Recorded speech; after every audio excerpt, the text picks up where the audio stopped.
itu langsung saja kita kembali lagi fokus karena sekarang kita bakal masuk di match yang kedua. The OG map of PUBG Mobile. Ini dia, Erangel. Yes, terima kasih menuju ke Erangel. The OG map PUBG Mobile. Arah pesawat itu menunjukkan dari bagian shooting range sampai dengan Milta Power. Tentu ini akan mempermudah tim-tim yang turun di bagian Geargopol, turun di bagian Rozok seperti Boom. Di bagian Pochin seperti biasa Imbang. Dan juga mungkin akan menyulitkan buat tim-tim yang turun di bagian Primorsk. VPE sudah seperti formula. Ketika nggak nyampe ke Primorsk, turun di mana? Zarki. Ya, itu udah hafalan banget buat VPE, kecuali isengnya mereka di babak Liga kemarin. Sempat beberapa kali mereka mengamankan bagian Pochinki. Tapi untuk drop prioritas mereka udah pasti menuju ke arah Zarki ataupun menuju ke arah Primorsk. Dan tentunya dengan garis pesawat yang seperti ini akan agak merepotkan untuk tim-tim yang punya drop di bagian bawah di arah SMB ataupun di arah Novo. Dan Pikmi Flo ngubah drop zone mereka. Udah gak ngambil SMB lagi. Iya. Setelah kerepotan berkali-kali ketika mereka ingin keluar dan terjegal oleh tim-tim yang menjaga di arah choke point, yaitu jembatan-jembatan ya. Karena sempet, iya gue sempat ngobrol-ngobrol juga gitu kan dengan satu orang di balik layar Pikmi gitu. Gue bilang, PR Pikmi cuma satu, keluar dari SMB. Setelahnya itu Pikmi udah mainnya bagus banget. Tinggal gimana mereka bisa keluar dari SMB.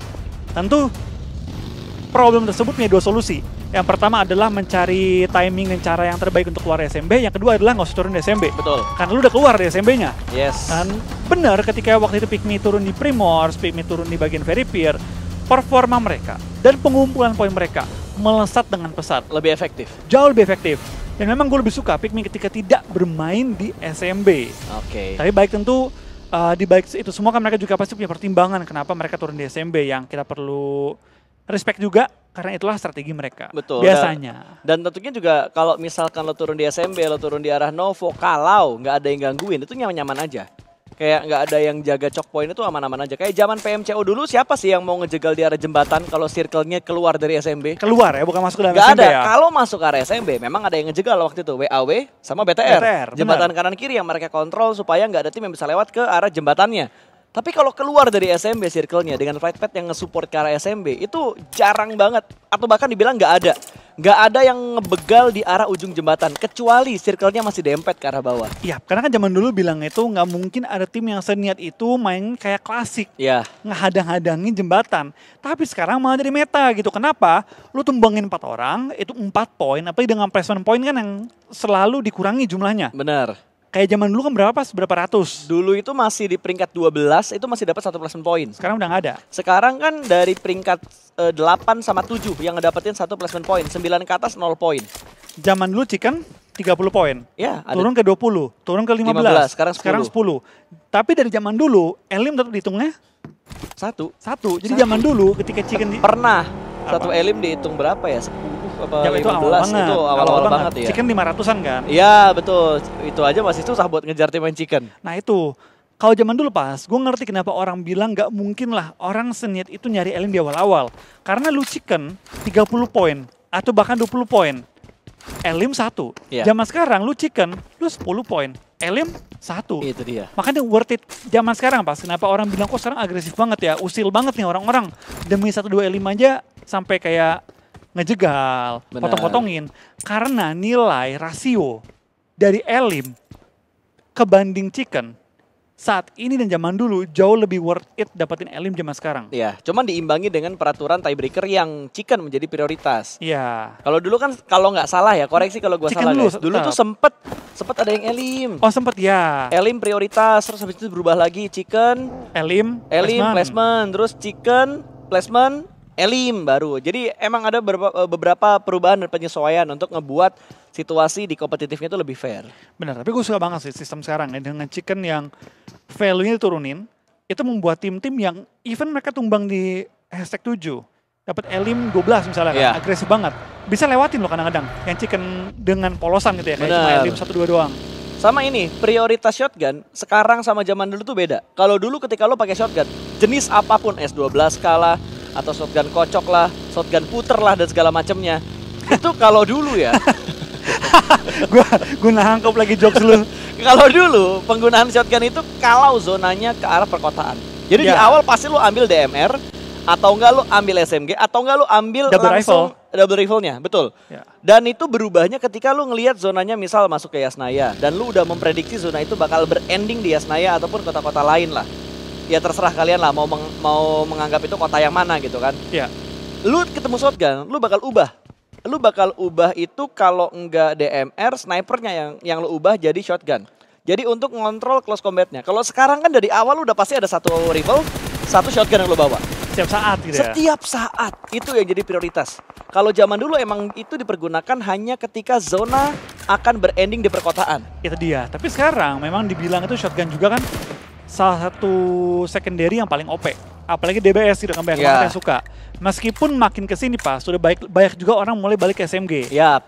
Lebih menyukai SMG karena andai lu miss lu bisa adjust. Shotgun lu miss, you're done. Tapi tetap sih shotgun jadi prioritas banget. Masih banyak banget yang pakai shotgun dari early sampai late game. 80% lah mas shotgun ya, kan? Masih 80%. Kalau zaman dulu kan ya 70% DMR, 30% bawa SMG gitu kan. Iya. Abis itu ngubah metanya tuh.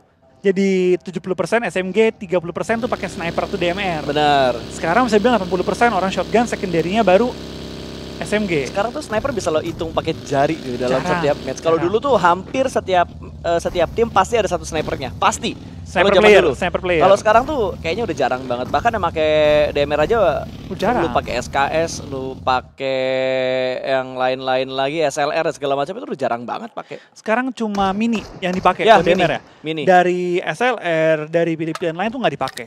Emang semua tim itu cuma ngambil mini. Yep. Bahkan zaman dulu kan sempat meta tuh karena Genfos juga kan, M16 secondary. Iya betul. Yang buat tapping. Karena lu bisa ubah mode-nya, bisa burst, bisa single. Benar, itu sempat meta juga tuh di PMP lokal season berapa tuh? 45 lah waktu itu. Yap. 345, tapi akhirnya kan mengubah lagi metanya. Bahkan sempat ada yang bilang juga secondary tuh pengen enak AKM.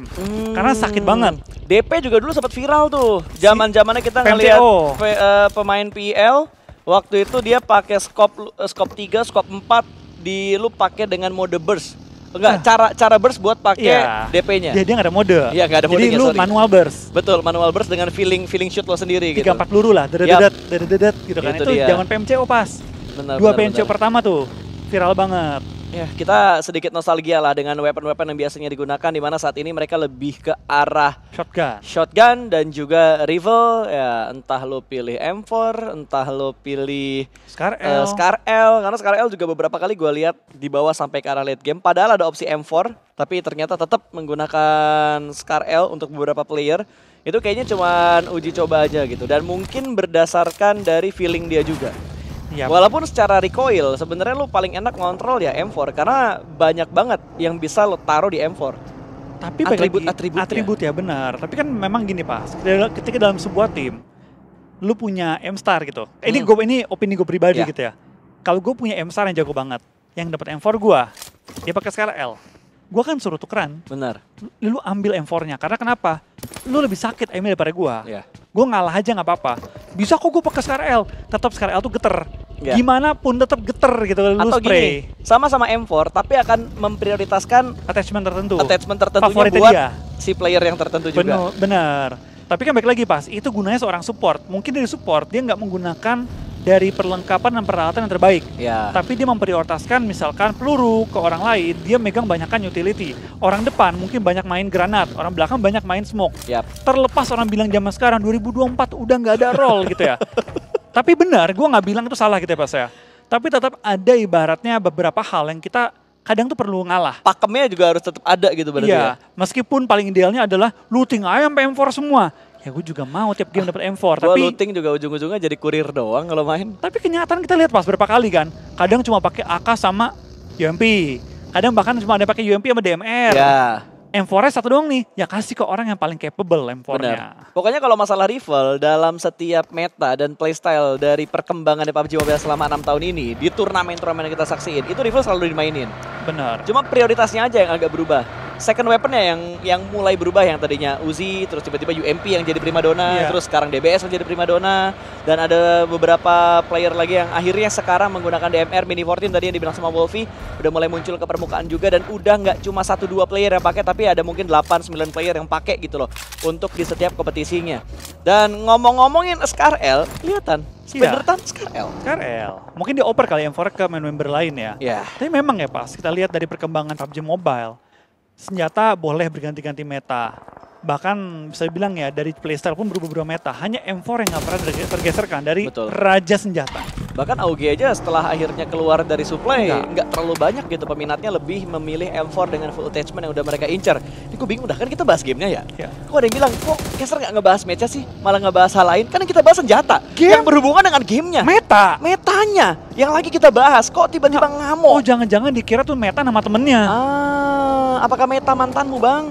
Makanya Anda sakit hati, gitu ya? Agak-agak sensi dan salty gitu, kayak tiba-tiba Sam9 yang udah mulai mengontrol tadi ke arah satu tiang sutet yang akhirnya mereka tinggalkan karena ada dobrakan dari Vampire yang tiba-tiba datang, membuat Sam9 terusir, memilih 2 rumah di pinggiran jalan. Dan Circle ternyata yang sekarang sudah mau muncul lagi untuk Circle yang ketiga, karena Blue Zone yang kedua sudah mulai bergerak. 50% sudah ditempuh dari Blue Zone-nya, dan Vampire sedikit singgah mereka di pinggiran Circle di arah barat.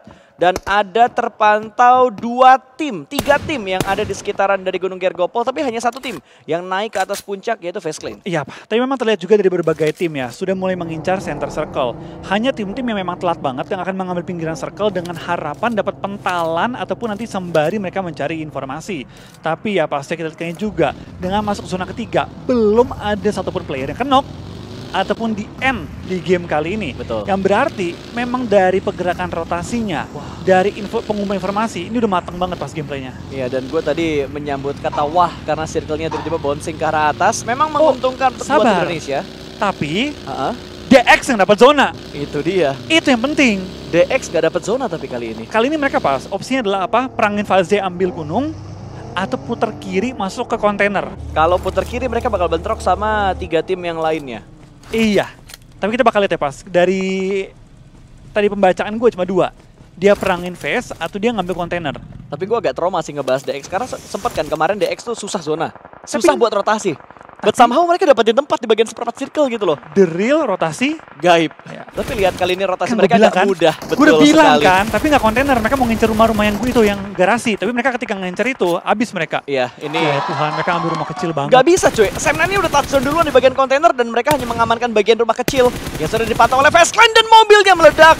Menghentikan langkah rotasi dari Xavier berikutnya, karena memang mobil-mobil mereka sudah mulai hancur. Bahkan Sam9 tadi sempat untuk mendapatkan sebuah knockdown, tapi sayang sekali tidak sampai menjadi poin eliminasi. Sam9 dan Face Clan, 2 tim ini punya andil untuk menghentikan langkah poin dari Xavier. Mereka niat banget loh pas, segitunya mereka pengen center circle pas. Sampai rumah kecil sama garas, sama satu shack mereka ambil loh. Makanya. Lihat ya pas ya, lihat ya. Mereka nggak akan ngapa-ngapain. Ya udah, mereka bakal holding kayak gini terus. Holding aja sampai semuanya itu ngumpul, ngedempet, ngelok, semuanya ngelok. Dan ini tengah-tengah mereka. Menurut gue ya, jalan satu-satunya DX kalau misalkan mereka mau selamat dari titik ini adalah berapa banyak smoke yang mereka punya. Yang saat ini udah mereka gunakan, ada 2-4 smoke tadi yang mereka setup di bagian luar dari compound mereka. Karena memang vision yang dimiliki oleh Sam9, yang dimiliki oleh Face Clan tadi cukup bisa untuk mengganggu pergerakan dari DX. Yang secara tiba-tiba mengamankan bagian compound tersebut, di mana pendapat gua itu tempat yang nggak ideal. Ya, itu tempat yang nggak ideal. Dari high ground lo bisa kontrol tempat itu, dari bagian container lo bisa lihat ke tempat itu juga, bahkan dari tempatnya Sersia yang ngamanin bagian rumah garasi di pinggiran jalan itu juga bisa ngelihat ke arah DX. Tadi gue sempat mikir ya, dari DX sebenarnya pengennya rumahnya Sersia. Tapi ketika mereka tadi melihat Sersia udah set up, ya mereka mau nggak mau pilih apapun yang tersisa. Ya. Dan emang karena playstyle mereka adalah hyper center ya, mau ambil center banget, se-center mungkin. Ya mereka mau nggak mau ambil yang seadanya. Betul. Dan mereka bakal main super pasif, tunggu semuanya saling ngelock, tunggu semuanya mulai kehilangan anggota-anggota mereka, barulah mereka keluar dari goa mereka. Betul, dan sekarang adalah titik di mana kita bakal melihat pengikisan massal dari 16 tim yang masih utuh. Kita bakal melihat pengikisan massal, tadi gue bakal bertegur sapa bertemu dengan tim Infinity. 1 pemain sudah mulai low di bagian belakang sana, Tiger akan langsung dibombastiskan, tapi Okta yang tumbang terlebih dahulu, namun trade talk terjadi dengan sangat cepat kali ini. Jimmy. Alter Ego bisa mendapatkan satu persatu pemain, namun mereka juga tercicil. Satu anggota mereka cukup low HP dan Infinity masih cukup tangguh mereka untuk menghadapi tim Alter Ego. Ada granat yang bakal dilemparkan menuju ke atas, meletup dan memberikan splash damage, tapi untungnya tidak mengikis terlalu banyak. Logan dengan darah yang begitu tipis, dia nekat buat naik dan tertembak oleh Bumi Sport yang ada di bagian belakang. Infinity tersandwich oleh dua tim Indonesia dan Reizi, hampir saja dia tumbang. Tercicil darahnya, untung punya instant healing medkit dia punya, dan Infinity tidak bisa bertahan lama. Tempat yang mereka tempatin bukanlah tempat yang ideal. Alter Ego, Bumi Sport, bahkan dari RRQ tadi bisa melihat pergerakan dari arah Infinity, dan selanjutnya battle antar saudara kembali lagi terjadi, bahkan dua knockdown diberikan oleh Face Clan karena Vampire. Ya, pertama kita bakal lihat juga dari seorang Mela masih menguasai bagian puncak dari bukit kali ini. Tapi dari anggota-anggota Face lainnya sudah mulai mendekat juga. Morman mulai nge-push, mulai nge-pressure menuju ke arah Fluket yang ada di bagian tepat di depan seorang Morman kali ini.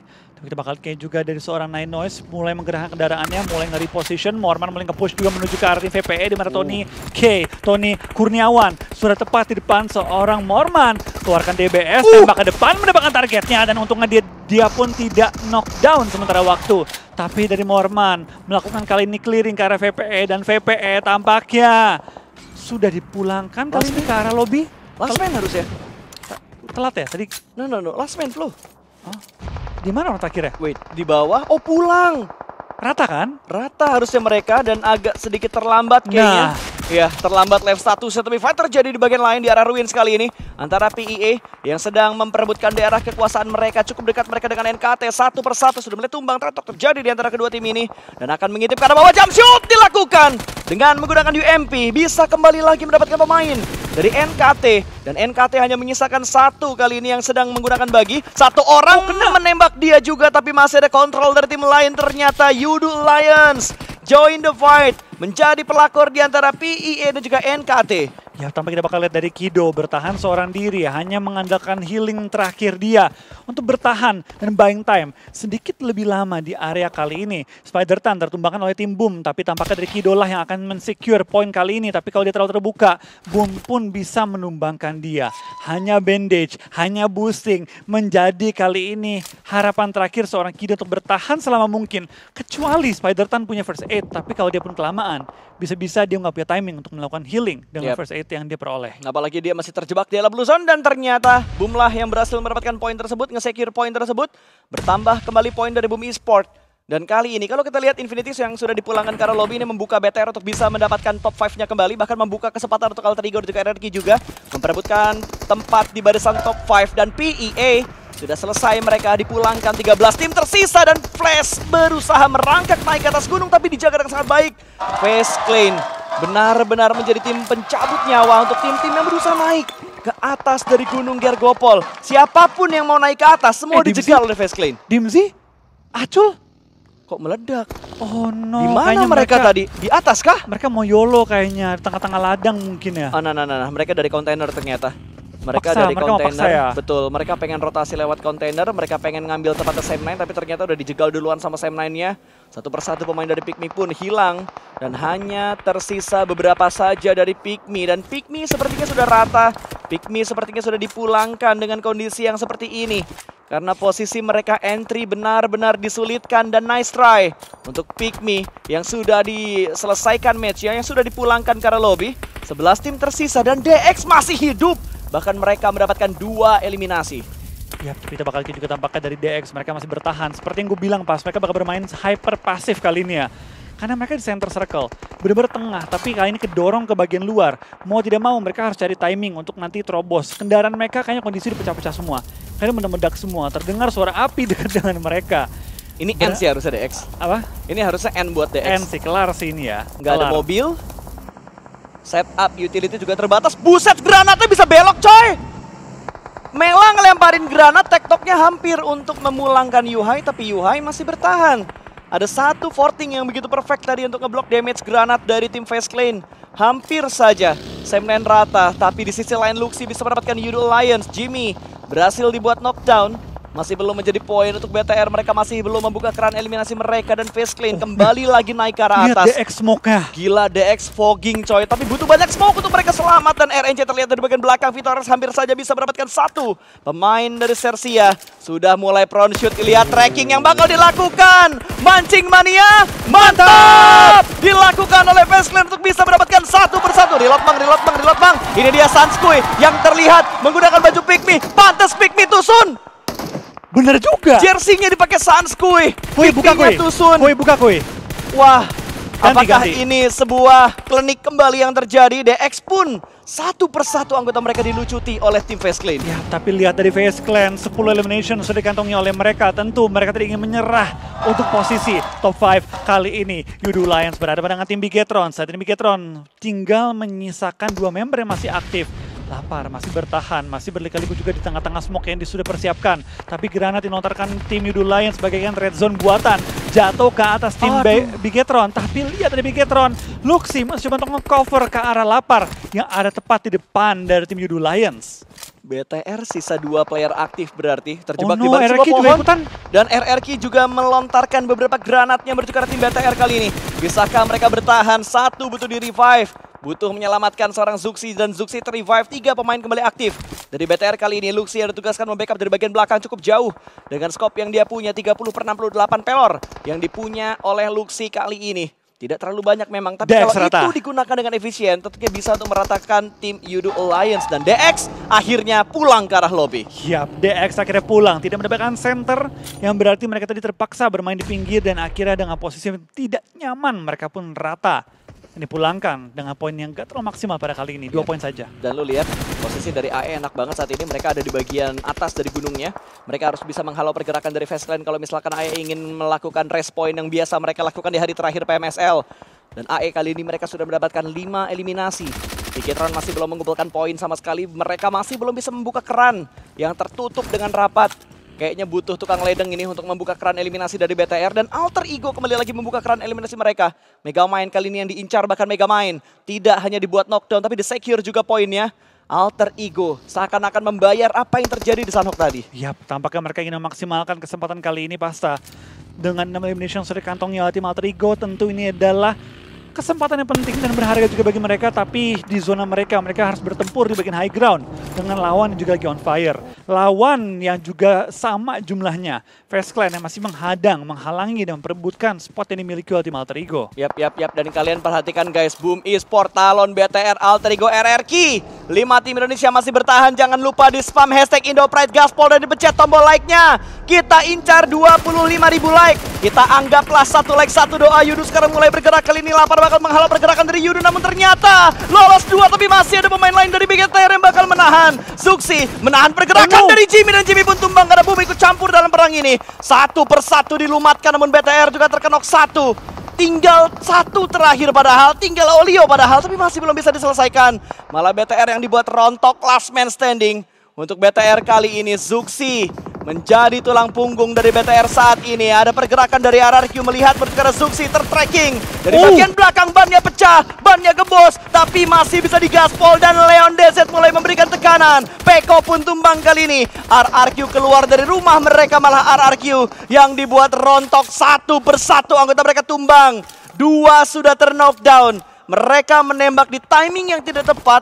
Mereka bergerak di timing yang tidak tepat. Membuat RRQ terspot oleh tim Yudu. Iya, tampaknya dari tim RRQ tadi mau meng-clear ke arah BTR, tapi Yudunya udah pindah posisi. Yudunya udah reposition. Sehingga dari RRQ malah akhirnya terjepit 2 tim sekaligus. Kepikau 1 persatu, dan sekarang tinggal menyisakan 1 player aktif dan 1 player, Snappy, yang masih dalam posisi knockdown sementara waktu. Yap. Tiba-tiba hening. Masih nggak ada menunggu. huru-hara yang terjadi lagi. Padahal tadi kita ngelihat fight yang begitu intens. Di mana satu tim sudah dipulangkan ke arah lobby. Talon tadi yang bergerak untuk naik dan meretake tempat dari tim Alter Ego malah tersandwich oleh Alter Ego dan juga Boom Esport. 3 tim di area pegunungan. Siapakah yang bakal menjadi puncak rantai makanan kali ini? Granat dilemparkan Boom Esport. Masih cukup Lapar dan Rosemary. Pixel HP dia terspot dan dipulangkan Bigetron. #7, 1 placement point tanpa elimination. Terlalu banyak steal yang dilakukan oleh tim lain untuk bisa dikumpulkan oleh BTR tadi. Membuat mereka tidak membawa poin eliminasi sama sekali. Hanya 1 placement point yang mereka kumpulkan di match kali ini. Boom Esports mereka juga berfokus menuju ke arah tim lain lagi. Karena masih ada last man dari Sersia yang ngendap-ngendap di arah kanan mereka. Boom masih cukup strong, 8 eliminasi, masih berempat. Udah ketemu tampaknya dari Boom juga, sudah menemukan pemain terakhir dari Servia. Rata. Sersia yang tadi langsung dipulangkan dan Boom sudah mengantongi total 9 elimination. Gila men. DX sudah rata, cuma 2 poin saja. Yudo Lions masih ada gap dengan DX yang berarti Boom harusnya makin jauh lagi. Yep. Dengan game yang tersisa hanya 4 lagi. 4 match lagi yang akan kita saksikan dan Boom Esports melihat pergerakan dari tim FaZe Mela membuka jalan tadi mencari informasi. Mengambil bagian kanan dari Boom Esports, granat sudah mulai dimasak, bakal dilemparkan menuju ke Mela. Ternyata cuma sedikit damage yang diberikan dari granat tersebut. Dan Ponbit pun sudah mulai bergerak juga, granat demi granat dilemparkan, 2 granat dilemparkan menuju ke 2 titik yang berbeda. Bermaksud untuk bisa mendapatkan pemain dari tim FaZe, tapi FaZe bergerak dengan sangat sistematis. Mereka bergerak dengan sangat berhati-hati. Alter Ego pun yang menyisakan 2 pemain. Mereka masih bisa melakukan heal up, mereka masih bisa memberikan backup satu sama lain. Tapi Smoke ini bertahan berapa lama? Karena RRQ juga punya andil untuk di perang ini.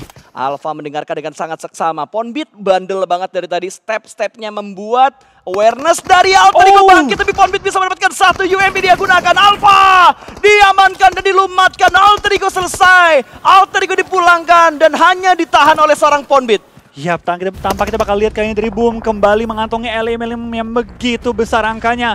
11 elimination kali ini paksa dengan total. Masih ada 8 lawan di hadapan dari tim Boom. FaZe masih mendominasi juga di bagian high ground. 13 elimination sudah dikantongi oleh mereka. Tapi sementara kita lihat dari temponya pun sedikit menurun. Yeah. Zona yang baru pop up tentu membuat dari FaZe dan juga Boom mikir nih. Siapa yang mau duluan turun? Karena turun sama dengan kebaca dan terlihat dari semua angle. Masalahnya ketika lo turun, lo nggak cuma aware dengan keberadaan orang-orang yang ada di gunung, tapi Frenzy membuka genderang perang dengan granat yang begitu brilian. 1 ditumbangkan, Frenzy bakal melakukan masakan granat ke tempat yang sama, meletup. Tapi sayang sekali kurang jauh sedikit aja untuk bisa mengganggu proses revive ini. Akan dimasak kembali, tapi ada tembakan yang dilakukan Vitores. Terkena damage dari granatnya, namun Vitores keluar dari persembunyiannya. Bison dari Frenzy bisa menyeruduk pemain-pemain dari FaZe. 2 ditumbangkan, 2 yang ditinggalkan di belakang malah menjadi santapan bagi Boom Esports. Tapi kita bakal lihat dari Frenzy, tidak hanya yang depan muka yang diincar, tapi di jauh pun mulai diintip, mulai dilihat, mulai dicari, mulai scanning area-area sekitar untuk lawan-lawan yang dapat diintip oleh seorang Frenzy. Tapi high ground advantage ini tidak berlaku dan tidak bertahan begitu lama. Karena mereka pun mulai terpaksa harus turun. Tapi lihat sebelum mereka turun, setiap detik mereka bisa maksimalin high ground advantage. Maksimalkan. Tapi tampaknya dari Ninois tidak berdiam diri. Dia pun menembakkan pemain dari Yudo Lions dan tampaknya adik Luke dicuri kah? Di-steal. Boom yang dapat. Boom yang dapat. Iya. Boom yang dapat tadi untuk sebuah eliminasi yang di-knock-in oleh pemain dari tim FaZe. Dan Boom Esports 16 eliminasi guys. RRQ hanya berpuas di peringkat keempat dengan 2 elimination. Tapi nice try untuk RRQ. Dan granat demi granat dilemparkan menuju ke tim FaZe di mana Noise sudah terspot di arah kanan. Akan langsung dibungkam begitu saja. Kontrol area juga dilakukan di waktu yang bersamaan. Ketika Boom Esports mengganggu FaZe dan bisa mendapatkan Olio. Confirm elimination kembali lagi dilakukan. Ada 14 harusnya yang sudah dikumpulkan dan membalap total poin dari FaZe sementara ini. Ninois sayang sekali tidak bisa menyerahkan poin tersebut ke arah Boom Esports. Dan 1 melawan 4, ini dia Boom Esports. 4 melawan 1. Noise sudah terspot dan harusnya secure chicken untuk Boom Esports. Ini dia granat demi granat dilemparkan, 1 orang maju dan ini dia Boom Esports. Stay hungry, hungry beast. You know what's cooking. Boom! Ini dia Boom Esports. Kembali lagi bermain dengan begitu stabil, begitu baik dalam melakukan kontrol zona. Dan akhirnya mereka